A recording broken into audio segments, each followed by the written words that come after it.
Hey YouTubers, Tim Townley here. Today we have some exciting news. I just got a new piece of gear and I have been using it for the past 2 weeks, using it for different shoots and stuff like that. And I have some pros and cons that I'm going to share with you at the end of this video. If you'd like to see an unboxing, you can check that out at the link in the video description or in one of the corners here. But look at this little light. This is awesome. A little bit of a spoiler, but let's talk more about it. So the first thing we're going to talk about is the body. Well, the first thing you're going to see is that it has a large LCD display that will be showing you a little bit more later when it's on. You can also see here a Bluetooth reset button, which is very handy when you're using the Sidus link. If you do lose connectivity, you can always reset it and that'll help you connect back up. Moving on to the back of the light, you'll see here that it has a fan grid and it does keep it nice and cool. I haven't had it be too hot as of yet while using it over the past 2 weeks. You'll see here there's the stepless dimmable switch, as well as it is a press button, which does allow you to move from percentage to percentage on 20% increments.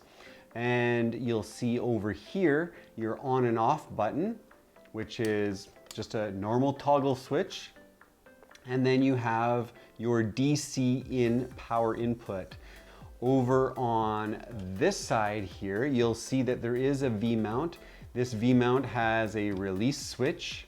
Now what's important about this V-mount is that you cannot just put a V-mount battery onto this and it will power it. You have to still put it into the connection at the back here. I don't have a V-mount battery here to show you, but we will be going over what power options you do have for this. Then moving on to the bottom side, you'll see here that it has the 1/4 mount. Moving on to the front, you'll notice here that we have a release switch for the Bowens mount. So we just pull that back. This is metal.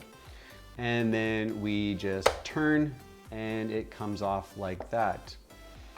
It was pretty stiff at the beginning when I first started using it, but after using it a couple times, putting some modifiers on it and stuff like that, it has loosened up and it has become a lot easier to use. You'll notice on the front here, it has this metal heat sink that goes over the cob, as well as it has something that not all COB lights have, and that is a protective filter on the front. It has this glass protective filter that is super handy here to keep it from getting damaged, scratched, any dust on it, any of that kind of stuff. So that's very good to have as well. The other thing to note is you have a plastic body as a whole on this thing, and there are metal pieces granted.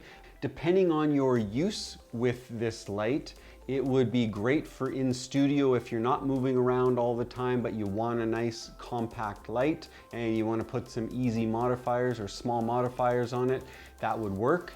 You can also take this on the go, but I would not recommend putting it into any rough weather situations, like if you have any rain or sleet or any of that kind of stuff, or cold temperatures. That's something to be aware of if that is what you're looking for in a light like this.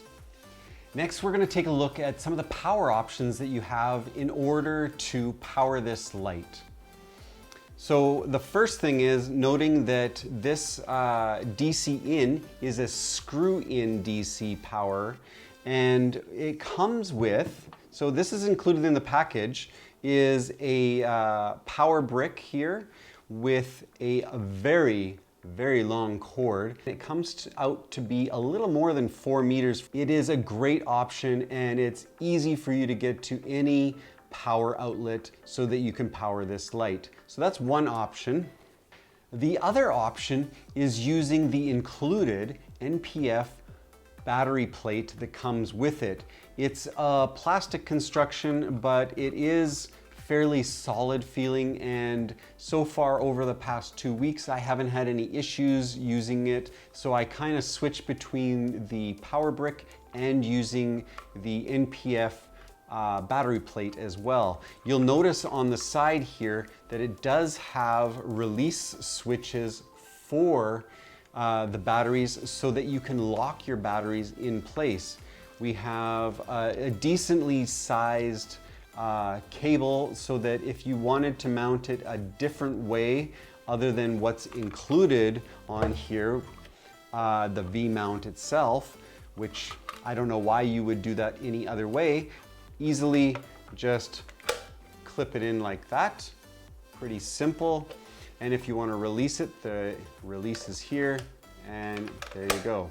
Then on the back, what you're going to do is you're going to take your connection, connect it on the back, the DC input, and you're going to twist it on. Next, you're going to take your 2 NPF batteries. So all you do is just put it on like that, snap it into place, and put on your second one. Make sure it's the right way. And there you go. Then simply turn on the switch and you've got light. This portable light system just like that. Very bright, and that's only at 20%. But you'll see here, this is just 20%, and you can click this button on the back, and it goes up in 20% increments. And that's pretty bright. So I'm gonna just go back to 20%, and I'm gonna turn that off for now. But that is a great option to have for anybody who's on the go and wants to power this light. One thing to note is that you have to have 2 batteries in order for this to power on. Now, I have not had this experience yet where one of my batteries has died and the other one is still alive and it still powers on. So that's something to be aware of. Some people have said that you can power it 50% if only one battery has power. You cannot turn on the light with only one battery mounted onto the plate. So that's something to be aware of. So the next thing we're going to talk about is the Sidus link and how you use the Sidus link. I'm going to go into this briefly. There's other videos out there that go into it into more detail, but it's good to have that information before you start using it. I've used other apps with other lights like the Came TV, and they're complicated and they take a long time to try to connect. The Sidus link so far, in my experience, has been the best app for lights. And this is why I am actually going to be getting 2 more lights that are coming in, and they're going to replace my previous lights. So let's take a look at the Sidus link. So when you first open up the Sidus link, you're going to see that it has scenes in here. In order for you to start, you're going to need to create a new scene. So I have scene 2 here. I'm going to select it, and then I have to add a light. Now, in order to add the light, it has instructions here saying that you need to select the Bluetooth reset function in the menu of the fixture. So first, we are going to turn on the light, and we're going to click the reset button. And as you can see here, it is going through its reset, and it automatically went in and added our light. So we're going to select that light, and we're going to do a setup. It's going to start setting it up, putting it into the scene so that we can start controlling it. Once you have a bunch of lights, you'll be able to do the same thing with it, and it will be, you'll be able to control it. Other things to note about this app is that you can see the battery power and how much is left on your batteries, which is very handy to have. Not all fixtures have that kind of thing in other lighting systems. So in this case, with those 2 NPF batteries that I have on there, we have 8 hours of battery life at its current percentage. But it's measuring it at 0 right now, as you can see here when I touched that. So if I were to go back up to the 20%, you'll see after a little while, it may change that. And in this case, I guess it's still at 8 hours. So we're going to click on that device. We're going to go into here and we can do a couple of different things. One, you can go straight into putting some presets. That's 25%, half, 50%, and then full. And if we go back and go back to a quarter, we can actually go to full, and we're going to go back to our fixtures and we're going to take a look. Now it says 1 hour and 10 minutes at 100%. This is to control all of your lights. What you want to do is be in each fixture to adjust them the way you want them. And in this case, we're just going to go down back to a quarter so it's not too bright. Then one thing that people really like is the effects that come with this as well. So in the effects you have paparazzi, fireworks, faulty light bulb, lightning, TV, pulsing, strobe, explosion, and that's it. So there's 8 different preset effects that are available for the 60D. The 60X, which is the bicolor light, you have a few more options there. But that's something to be aware of if you are deciding between those two lights as well. Do you need those extra functions like flickering candle or flame or fire? Is that something you need? So I'm gonna just show you the lightning. That's one of my favorites. And you can just press the play button and it will start flashing. And you can set the intensity of how much you want it and you can trigger it whenever you're ready. So just trigger, there you go, just trigger it whenever you want. So you have full control over that. We're gonna go back here and we're gonna turn off the light. We can turn it on and off. And so that's a quick overview of the Sidus Link. As you can see, there are some other features that are listed here as well, but that's all we're gonna talk about for today. The next thing we're gonna talk about is what it looks like with a light modifier on and if it was bare bulb or bare cob in this case. So if you see these two videos here, you see that in one of them with a bare bulb, you'll see that there is a lot of harsh shadow, of course, which makes total sense since there's no modifier on it at all, and this is at 100%. In the other one, you'll see that there is a nice soft shadow with your light modifier, but it is a little bit dimmer. You can also see that the only difference that I made on the settings was I changed the ISO from 100 ISO to 200 ISO. That was the only change that you see in those two videos that I just showed you. As an added feature to the Amaran 60D, it comes with a light modifier. Now this light modifier is something to be desired. It depends on what you're looking for exactly, but in this case, it does provide a hot spot and it does taper off very quickly when you do use this light modifier. I recommend using anything from an umbrella to a dome or something of that nature that gives it a much softer and gentle runoff from the center. This does create a hot spot and that's something to be aware of.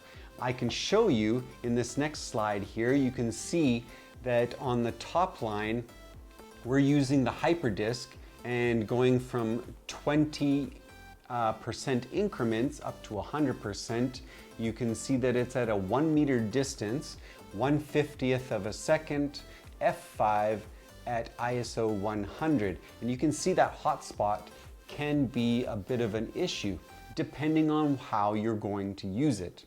Without that light modifier on and using a bare bulb, you can see on the bottom line that with the same settings that it creates a much softer light. But as you may have seen in the videos I showed you before with our model, that it does create a harsh shadow.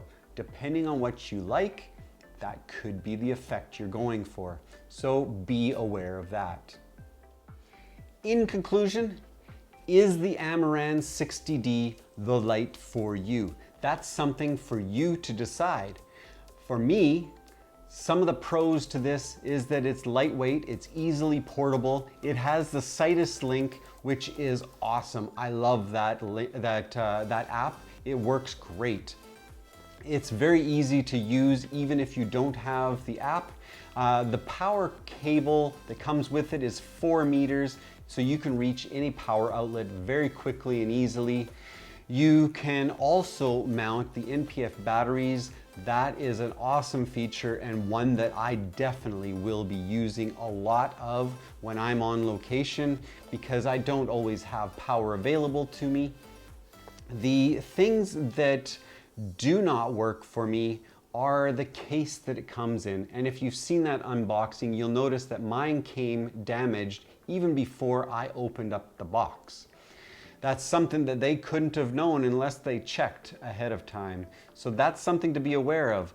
I have 2 more lights coming and I plan on getting a case that's going to protect all 3 of them without having a case that they gave me, the foam case, that doesn't work very well for my situation. The other thing is you can't put any other accessories into it, and you can barely fit the accessories that came into it after you've taken it out for the first time. So that is something to be aware of for this, as well as the plastic body.